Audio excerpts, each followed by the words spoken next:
في البيع مش كل زيارة من غير اوردر تعتبر فشل، في زيارة اخطر من كده بكتير.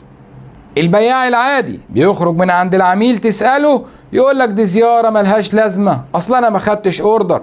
انما البياع المحترف بيخرج من عند العميل حتى لو ما باعش، انما معاه معلومة. بيخرج ومعاه اي معلومة عن المنافسين، عروضهم، خصوماتهم، سياستهم، معلومة عن السوق والوضع عامل ازاي، معلومة عن عميله والمشاكل اللي عنده وضعها ايه.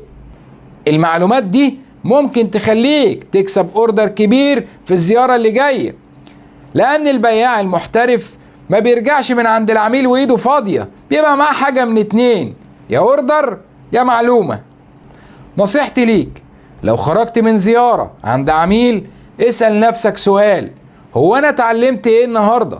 لان المعلومة اللي هتتعلمها ممكن تكون اكبر سبب في اكبر صفقة ليك في شغلك بعد كده.